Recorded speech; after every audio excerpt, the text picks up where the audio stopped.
आज हम लोग बात करने वाले हैं स्पर्मेटोजेनेसिस के बारे में कि स्पर्मेटोजेनेसिस कैसे एक मेल में होता है।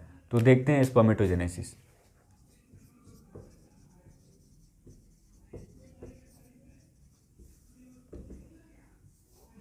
यहाँ पर देखेंगे कि स्पर्मेटोजेनेसिस में वर्ड में ये जो स्पर्मेटो है इसका मतलब होता है स्पर्म और जेनेसिस का मतलब फॉर्मेशन या फिर सिंथेसिस। स्पर्म का फॉर्मेशन, स्पर्म के फॉर्मेशन को बोलते हैं स्पर्मेटोजेनेसिस। तो स्पर्मेटोजेनेसिस समझने से पहले समझते हैं थोड़ा सा गेमीटोजेनेसिस के बारे में।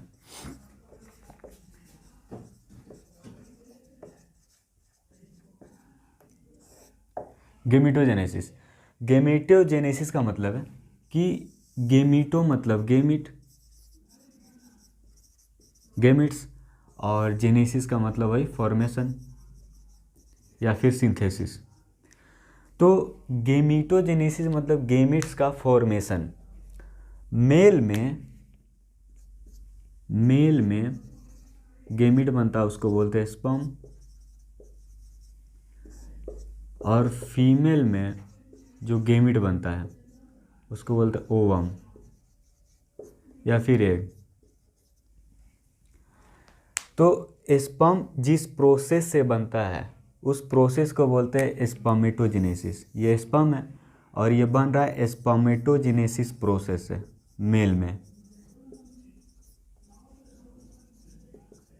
स्पर्मेटोजेनेसिस प्रोसेस से स्पर्म बनता है और ओवम बनता है oogenesis प्रोसेस से। oogenesis इसका मतलब कि गेमीटोजेनेसिस में दो प्रोसेस होते हैं, एक है oogenesis और एक प्रोसेस है स्पर्मेटोजेनेसिस। तो हम लोग को समझना है स्पर्मेटोजेनेसिस के बारे में कि एक मेल में कहाँ पर स्पर्मेटोजेनेसिस होता है और स्पर्म बनता है। तो देखते हैं अच्छे से स्पर्मेटोजेनेसिस को। यहाँ पर स्पर्मेटोजेनेसिस को स्टार्ट करने से पहले देखते हैं एट पुबर्टी। जब मेल में पुबर्टी एज आता है 13-14 साल में, तो पुबर्टी एज आने पर हाइपोथैलेमस, ब्रेन में हाइपोथैलेमस ग्लैंड होता है। हाइपोथैलेमस रिलीज करता है GnRH, गोनेडोट्रोपिन रिलीजिंग हार्मोन, और GnRH एक्ट करता है पिट्यूटरी ग्लैंड पे। GnRH एक्ट किया पिट्यूटरी ग्लैंड पर और पिट्यूटरी ग्लैंड रिलीज करेगा FSH और LH। और यहाँ पर पिट्यूटरी ग्लैंड LH को रिलीज किया। अब LH एक्ट करेगा टेस्टिस पर, मेल के टेस्टिस पर एक्ट करेगा, और मेल के टेस्टिस के पास लेडिक सेल्स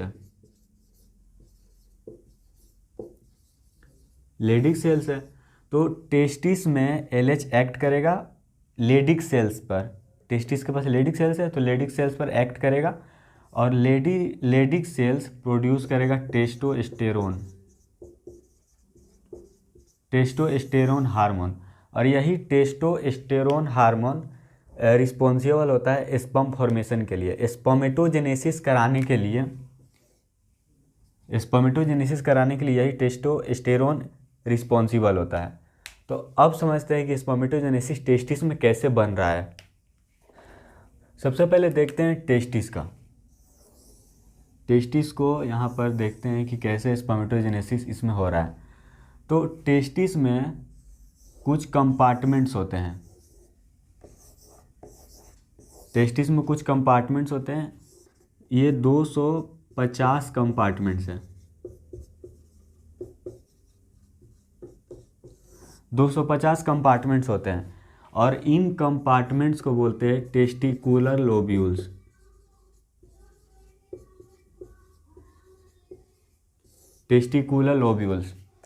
और ये है टेस्टिकुलर लोब्यूल्स। इस टेस्टिकुलर लोब्यूल्स में, इस लोब्स में सेमेनिफेरस ट्यूब्यूल्स प्रेजेंट रहता है। सेमिनिफेरस ट्यूब्यूल्स प्रेजेंट रहते हैं। और ये सेमिनिफेरस ट्यूब्यूल्स 1 से 3 के बीच में होता है, या तो 1 होगा, 2 होगा, नहीं तो 3 भी हो सकता है। तो ऐसे ट्यूब जैसा स्ट्रक्चर इस टेस्टिकुलर लोब्यूल्स में ये सेमिनिफेरस ट्यूब्यूल प्रेजेंट रहता है, और इसी सेमिनिफेरस ट्यूब्यूल्स में स्पर्म बनता है। तो और डीप जाने के लिए ये जो सेमिनिफेरस ट्यूब्यूल है, इस सेमिनिफेरस ट्यूब्यूल को एकदम अंदर से स्टडी करते हैं और देखते हैं स्पर्म कैसे बन रहा है। तो हम लोग सेमिनिफेरस ट्यूब्यूल को थोड़ा डीपली देखते हैं। तो ये रहा सेमिनिफेरस ट्यूब्यूल का स्ट्रक्चर बना दिए, जो टेस्टिकुलर लोब्यूल्स के अंदर में प्रेजेंट था 1 से 3। तो इसके अंदर में कुछ ऐसे स्ट्रक्चर रहता है,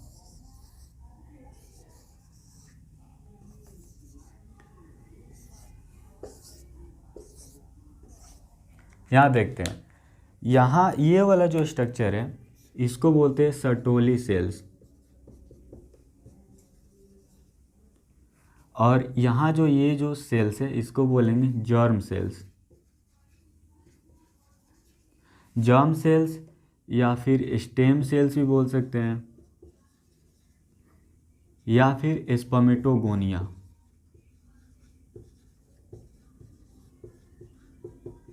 स्पर्मेटोगोनिया। तो यहाँ पर ये जो जर्म सेल्स है या फिर स्टेम सेल्स या फिर स्पर्मेटोगोनिया सेल्स है, यही डिफ्रेंशिएट करता है, अपने आप को डिवाइड करता है। इसमें माइटोटिक और मियोसिस प्रोसेस होता है, तो अपने आप को डिफ्रेंशिएट करके डिवाइड करके स्पर्म बनाता है। तो अब हम लोग ये जो स्ट्रक्चर, ये जो सेल है स्पर्मेटोगोनिया सेल, इसको ये कैसे डिवाइड कर रहा है, कैसे डिफ्रेंशिएट होकर स्पर्म बना रहा है, इसको देखते हैं। तो ये जो स्पर्मेटोगोनिया है इसको देखते कैसे डिफ्रेंशिएट हो रहा है। स्पर्मेटोगोनियम, स्पर्मेटोगोनिया प्लूरल वर्ड है और स्पर्मेटोगोनियम सिंगुलर वर्ड है। तो स्पर्मेटोगोनियम जो है ये 2n होता है। अब यहाँ पर 2n का मतलब होता है डिप्लॉयड। तो 2 वर्ड आता है हमारे पास, डिप्लॉयड और हैप्लॉयड। तो हैप्लॉयड के लिए n लगाते हैं, डिप्लॉयड के लिए 2n लगाते हैं।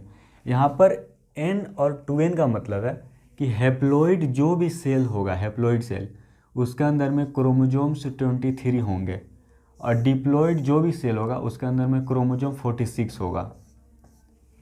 तो बॉडी में, ह्यूमन बॉडी में सारे सेल्स डिप्लॉयड होते हैं, ऑल सेल्स डिप्लॉयड, सिर्फ गेमिट्स को छोड़कर, मतलब कि मेल में स्पर्म को छोड़कर और फीमेल में ओवम को छोड़कर बाकी सब डिप्लॉयड होते हैं। हैप्लॉयड होता है स्पर्म और ओवम। तो यहाँ पर स्पर्मेटोगोनियम तो स्पर्म में भी बना नहीं है, तो ये 2n ही होगा। अब समझते हैं ये कैसे डिफ्रेंशिएट हो रहा है। तो यहाँ पर सेल्स बनेगा, तो स्पर्मेटोगोनियम में एक प्रोसेस होगा डिफ्रेंशिएट होने के लिए, उस प्रोसेस को बोलते हैं माइटोसिस। माइटोसिस, और माइटोसिस जिस सेल्स में होगा, जिस सेल्स में प्रोसेस होगा, सेल डिवीजन है माइटोसिस, तो जो सेल्स बनेगा वो 2n ही बनेगा, क्योंकि माइटोसिस से डिवाइड होने वाले सेल्स 2n ही होते हैं। तो यहाँ पर सेल्स बन गया। तो ये जो सेल बनेगा, इस सेल्स को बोलेंगे हम लोग प्राइमरी स्पर्मेटोसाइट। Primary spermatocyte. अब इस प्राइमरी स्पर्मेटोसाइट में फिर एक और प्रोसेस होगा। इस प्राइमरी स्पर्मेटोसाइट में एक और प्रोसेस होगा, उसको बोलते हैं मियोसिस। Meiosis first. यहाँ पर n लगा दिए, इसका मतलब मियोसिस से जो भी सेल डिवाइड होगा, जो भी सेल बनेगा वो हैप्लॉइड सेल बनेगा, और माइटोसिस से डिप्लॉइड बनता है। तो यहाँ पर सेल बन गया मियोसिस। तो ये जो सेल बना, इस सेल को बोलेंगे सेकेंडरी स्पर्मेटोसाइट।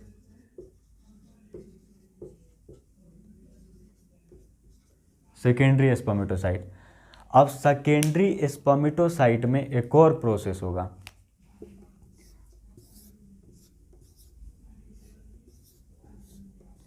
अब इस सेकेंडरी स्पर्मेटोसाइट में होगा मियोसिस 2।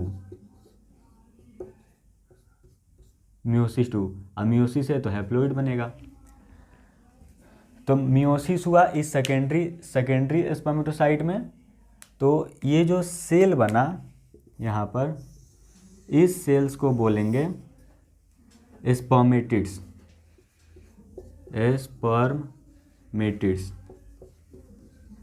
स्पर्मेटिड्स। और ये जो स्पर्मेटिड्स है,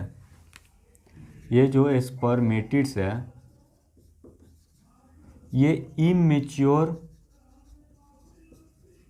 इमेच्योर स्पर्म है। मतलब ये स्पर्म ही है लेकिन कंप्लीटली मेच्योर नहीं हुआ है।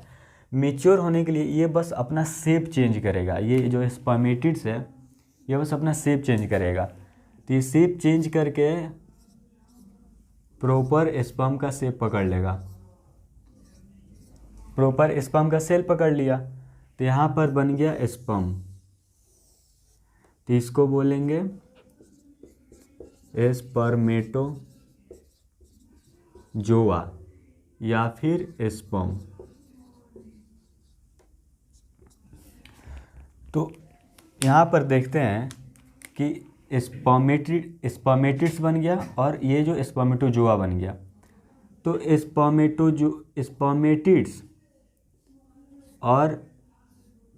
स्पर्मेटिड्स और ये स्पर्म के बीच का जो ये प्रोसेस है, इसके बीच में एक प्रोसेस होता है, उसको बोलते हैं स्पर्मियोजेनेसिस। स्पर्मियोजेनेसिस ये हो रहा है इसके बीच में, स्पर्मेटिड्स और स्पर्म मतलब स्पर्मेटोजोआ के बीच के प्रोसेस को बोलते हैं स्पर्मियोजेनेसिस। ठीक है, अब देखते हैं कि यहाँ पर स्पर्म बन चुका है। तो ये स्पर्म बन गया है तो इसको न्यूट्रिशन भी चाहिए। अगर न्यूट्रिशन नहीं मिलेगा फिर आगे का ये प्रोसेस नहीं कर पाएगा। तो यहाँ पर स्पर्मेटोगोनिया था, तो ये प्राइमरी स्पर्मेटोसाइट में, सेकेंडरी स्पर्मेटोसाइट में कन्वर्ट हुआ, डिवाइड हुआ, डिफ्रेंशिएट हुआ, फिर स्पर्मेटिड्स बन गया, फिर यहाँ पर स्पर्म बन गया, यहाँ पे स्पर्म बन गया। सबके साथ यही होगा।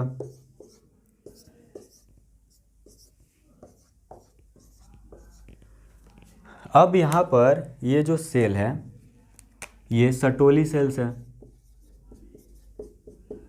Sertoli cells. तो इसका काम है स्पर्म को न्यूट्रिशन प्रोवाइड करना। स्पर्म को न्यूट्रिशन देता है सर्टोली सेल्स। तो यहाँ पर तो स्पर्म बन गया है, अब स्पर्म को ज़रूरत है न्यूट्रिशन का।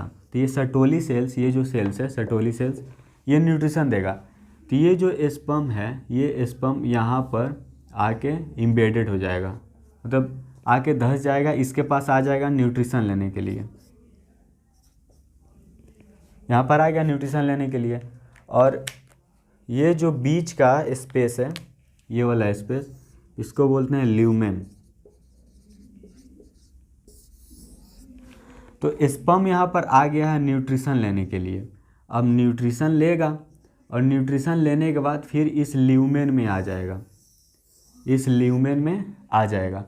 तो ल्यूमेन में जब आएगा तो यहाँ पर तो न्यूट्रिशन ले रहा है ना, तो जब ल्यूमेन में आ जाएगा, रिमूव होकर इस सर्टोली सेल से हटकर, वहाँ से निकल कर रिमूव होकर जब यहाँ पर आ जाएगा स्पर्म, यहाँ पर स्पर्म आ जाएगा, तो रिमूव होकर यहाँ से इस साइटोप्लाज्म में आया। यहाँ पर सर्टोली सेल के साइटोप्लाज्म से इस साइटोप्लाज्म में आया। इस प्रोसेस को बोलते हैं स्पर्मिएशन।